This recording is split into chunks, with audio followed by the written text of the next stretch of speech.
Serbia saved my life. If I had been in America, I would be dead now. Meet Jim. He's from America, but he has been living in Serbia for 4 years. As a professional musician, he has visited every continent except Antarctica. And here in Serbia, he runs a music studio and performs as a percussionist. He shared why, if it weren't for Serbia, he might not be alive, a hidden truth behind being a black person in America, and what he sees as the biggest challenge for Serbia in the nearest future.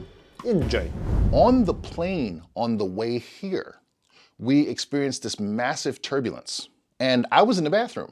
When the plane dropped about hundreds of feet, and I thought we were going to die, what happened is my coccyx got slammed into the aluminum toilet seat. It compressed my spine, and the back of my neck locked up. So I started pushing more blood into my brain than my body was able to let out. And I had what was called a series of ischemic strokes. When we first got here, plan had a mission, which was we need to, as quickly as possible, get out of being in an Airbnb and find a residence. The first day, we were running around like chickens with our heads cut off. I think because of the ischemic stroke, which I didn't know I was having yet, the first day I was fine. But what I was doing is my cardio was going up from walking 10 kilometers that day, and it was pushing my, and the blood wasn't coming out, like I said. So the second day I woke up and we were ready to go, blah, blah, blah. And I started talking backwards and walking into shit. I walked directly into the corner when I was trying to go around the corner. I took 3 steps back and then walked right into it again. We had a guy here, his name was Dale, and he was from Texas. Shout out to Dale. Hi, Dale. And his wife, and he walked us through the medical system here. When I got to places, I was astounded. We went to, this basically this Soviet style, like almost, East German style clinic with a K, kind of idea. And, it looked like a high school gymnasium from the 1960s or something in America, but people were being helped. When I was in America, I was going to these places with these $1 million hallways, and there's a bunch of people sitting around and they're trying to figure out a way to bill you, not help you. So once the lady, I actually saw the doctor, they gave me a couple of reflex tests and blood pressure, all those kinds of things. And then they realized I didn't have a fever, I didn't have COVID, I didn't have, you know what I mean? This was a neurological problem. What I do remember is they opened up a wing of the hospital here for me. They gave me a doctor and a nurse, and they fired up the CAT scan for me. They didn't tell me, in America, they would have told me, well, we ain't running a CAT scan today. You got to come back on Monday between the hours of blah, blah, blah, blah, blah, and I would have died. The one thing I can say for certain, and I've said this repeatedly, is that Serbia saved my life. If I had been in America, I would be dead now. In this moment, there would be no Jim. Because they reacted fast enough to deal with this thing in its immediacy. And they didn't have to. That's my first impression.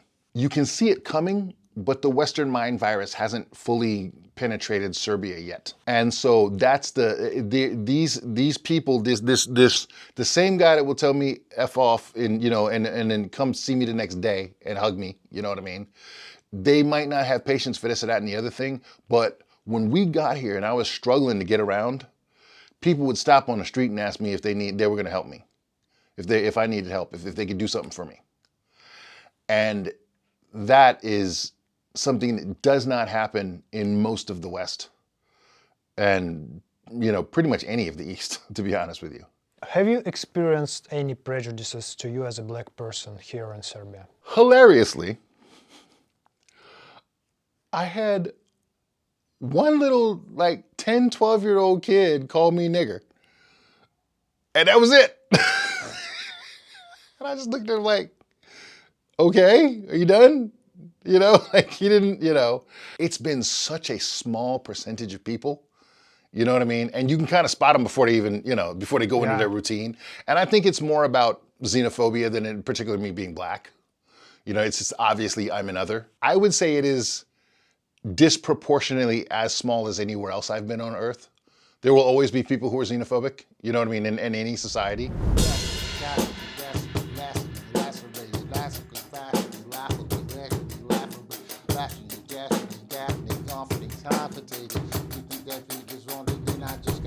one of the reasons we decided that it's great to stay here was we can drive a kilometer and get raw milk from a guy with a cow.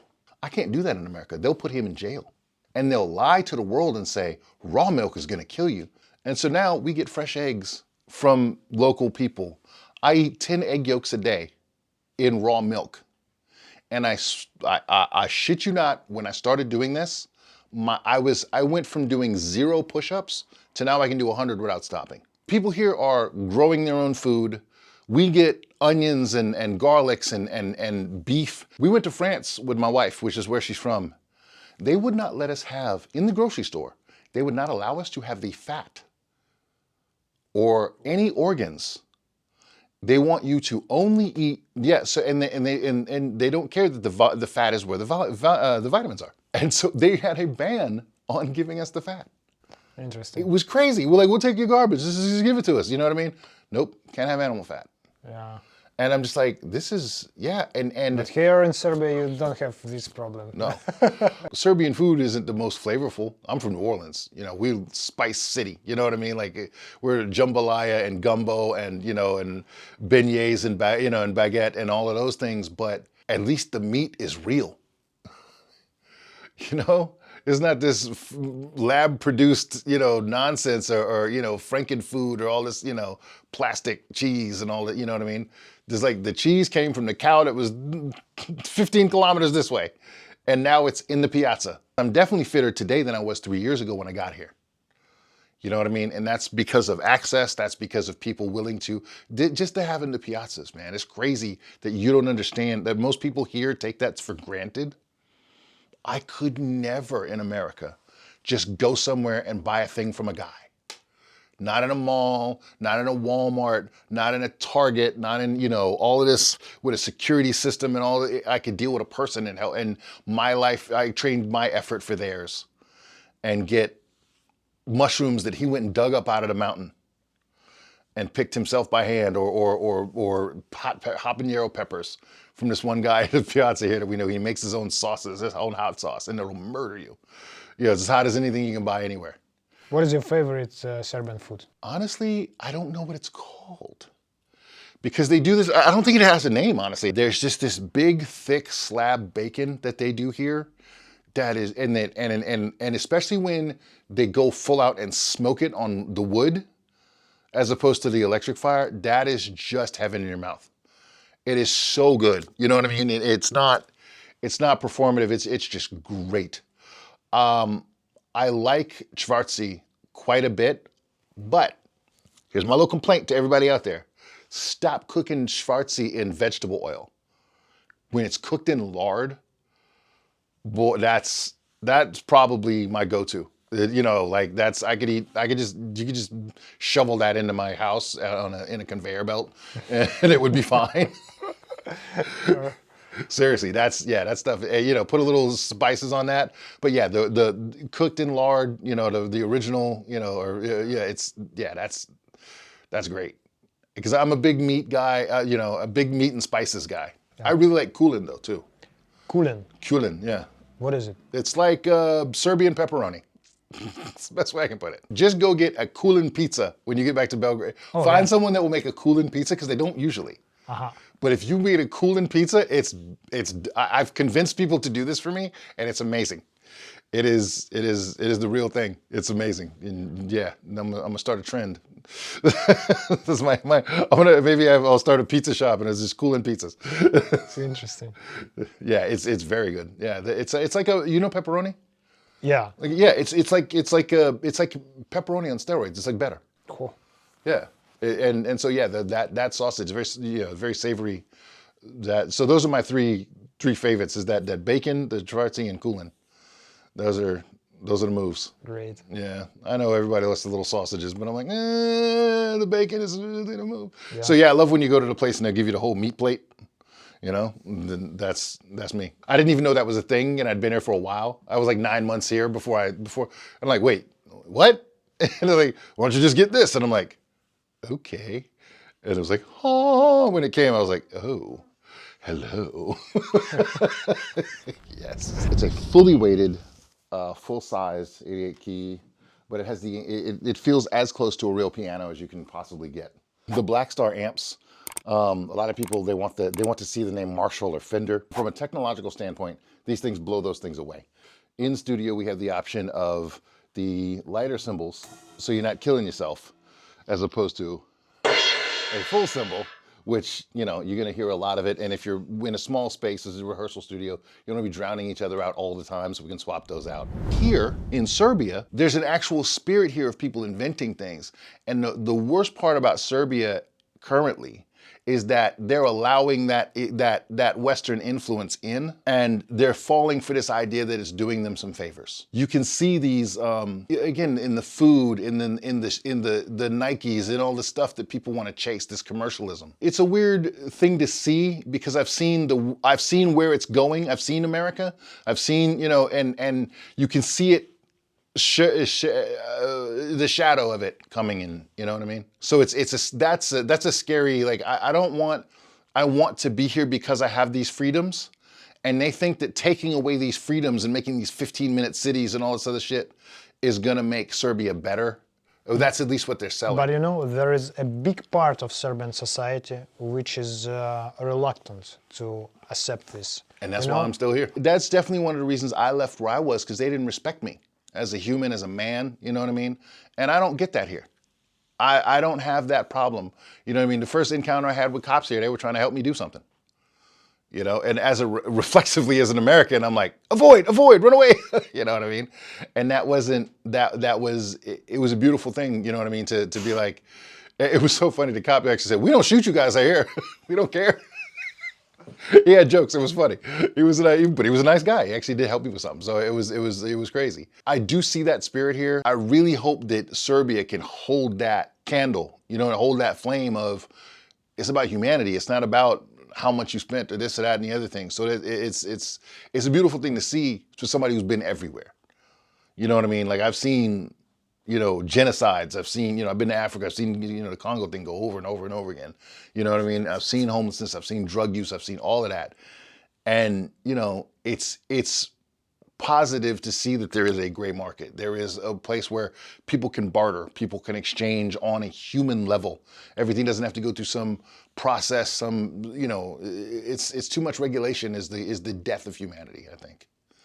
Because it really takes away the ability to treat the individual, and you start to treat the individual like a commodity. Is there a thing that you miss from America here in Serbia? I miss the musical culture to some extent. It's not the same here.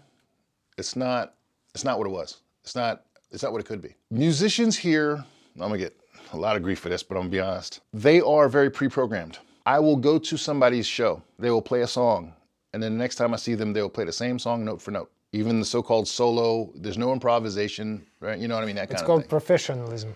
It's not. Why? It's called a high-level amateur, where I come from.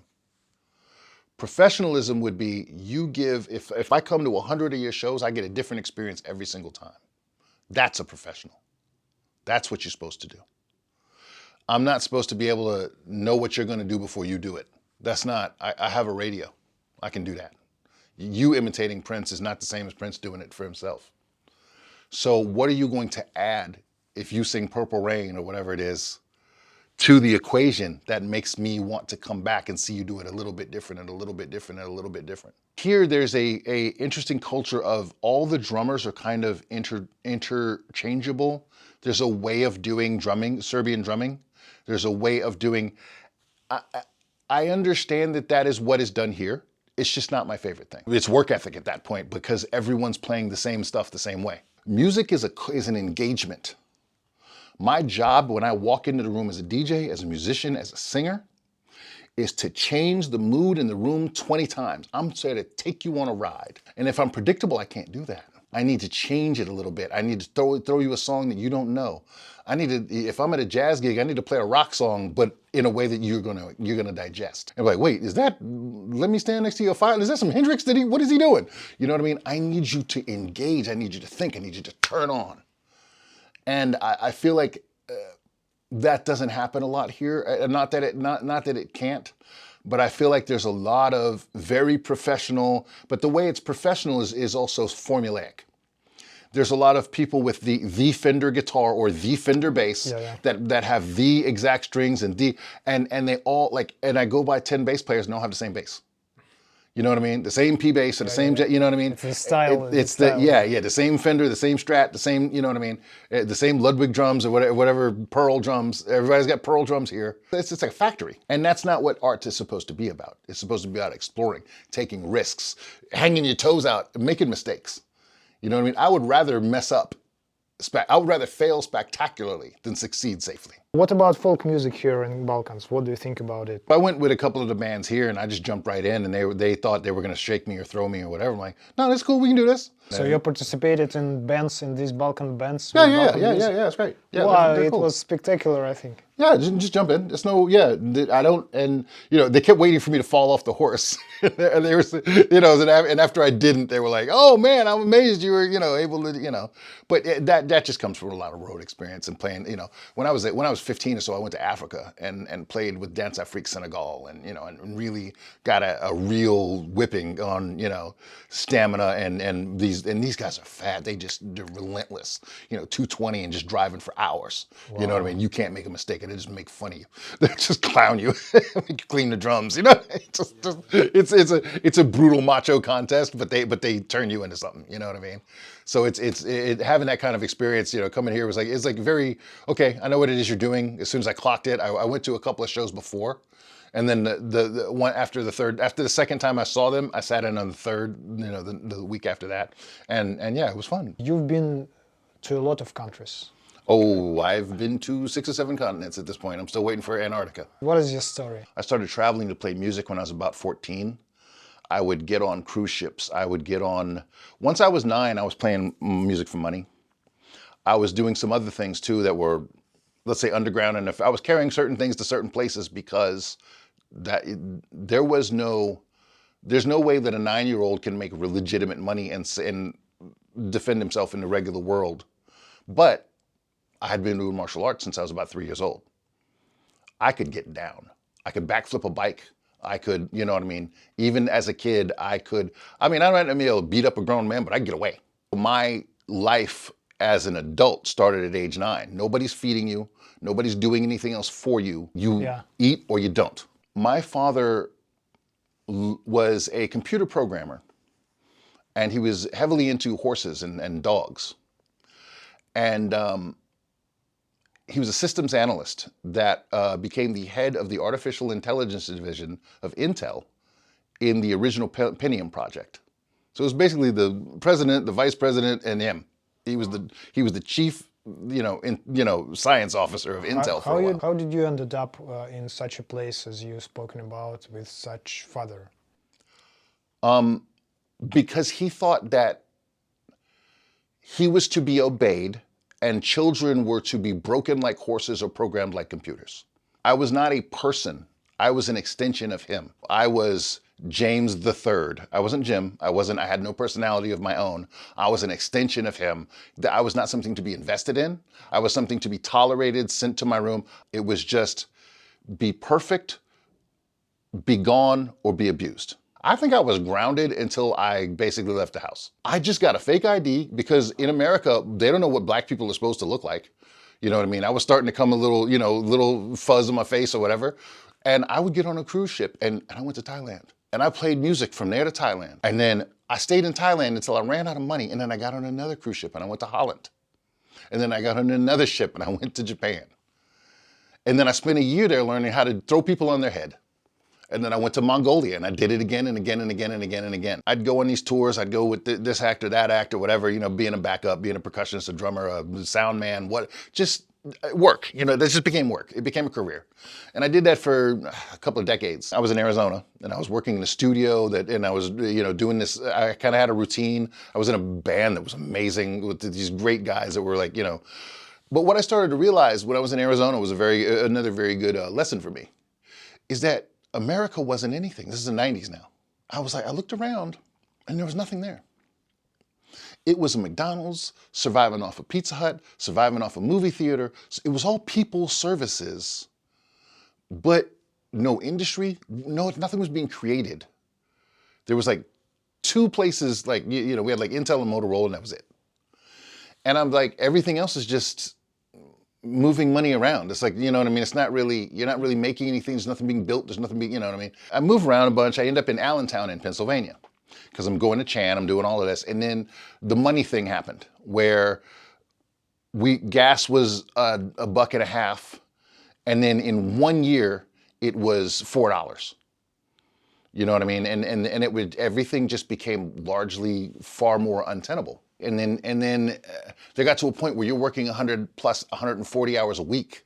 I'm bouncing here, I'm DJing at this strip club, I'm doing this, I'm doing that, and then I realized, like, I am literally just living to work at some point. We have voiceover booth so you can kind of cut off the external environment. This is a carbon fiber bass cabinet that's made with aircraft parts.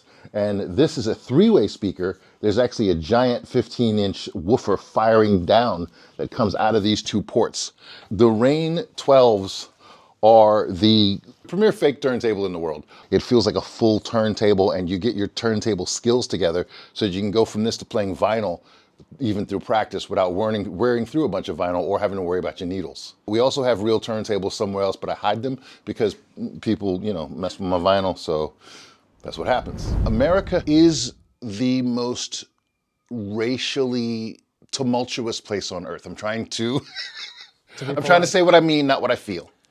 So there's a wall in America, especially in my generation, as a black male. My dad had money because he was working for the government, basically, in, you know, NASA and all these technology things. So we lived in predominantly white neighborhoods because that's what he thought life was about. He drove a Porsche, you know, all of that. He was very into money because he grew up poor. And I would go to school and then get in fights because I was the only black kid in school. And it never dawned on him that might be a problem. I was the problem because I was the one getting in fights. He would use that dumb person logic of, well, you're the common denominator, James. So, you know, that kind of, It's like, yeah, bro, I'm the only black dude. Like they don't like me. It's not, you know, and as a child, you don't really, I can see it now, you know, but as a child, you're looking like, what did I do? I'm 5. Why is this kid hitting me? You know what I mean? And then you get in more trouble because I'm very naturally good at fighting. I'm very naturally gross motor coordinated. I can't write, I can't type, I can't do keyboard stuff, but I can put a ball in a hoop. I can, you know what I mean? Anything physical, I can knock you out. I was always able to fight people even bigger than me. I'm quick, there's something explosive about me. It's a genetic thing. It's just natural for me. But when I win the fight that I didn't start, I'm then more the bad guy. You know, when I can't explain why I'm in the fight, I'm more the bad guy. You're learning over time that as a black man, this world don't want you. And then I started to travel. And it was one day when I was in Germany, and I just realized nobody gave a damn that I was black. They didn't care one little bit. And that's the same thing here in Serbia. So I left the country with my friend. We're like, I don't know where we're going, but we got to get the fuck out of here. So for a year, we hustled every dollar that we could get and saved up about 100K and got the fuck out of America. What is the most important thing that you found here in Serbia? The ability to build my wellness. And I'm not going to say that every avenue is open, but there are still avenues open if you're willing to do the work and look. Everything's not closed off. And I feel like in a lot of what we refer to as the West, that has become like the goal is to isolate people, to take away all their options. There are still options here. And if there are pockets and communities of people who, like, we had this great woman that's from Hungary, and she is as a farmer, and she decided, she's like, you know, she's doing all this stuff and bringing meat and you know, and delivering it around, and with her force of will, her own energy and positivity, she's made a business for herself. She provides for her family, and she gives me something healthy to fuel my life. And that's findable here. You know what I mean? In most of the West, she'd have been regulated out years ago. That ability to seek, you know, betterment and to seek your own wellness and to find your own fitness. There are still fitness communities here. You can go out and see guys doing pull-ups. in groups. In groups. You go to these little parks, you could just, just round the way, and they're all taking turns on the just teen kids, like improving themselves. There's still a spirit of doing life. And I feel like a lot of places it's you're just working for some distant future, but you're not living your current life. You're working for retirement or working to pay somebody else or working to, and this is The Walking Dead. That was that metaphor in that whole show, is that we're just doing shit to do it. We're not doing things for the vigor of life to improve our health. Every one of our jobs is deteriorating us. Our food is deteriorating us. The rules are deteriorating us. But there are still ways here to elevate and escalate the vital energy of a human.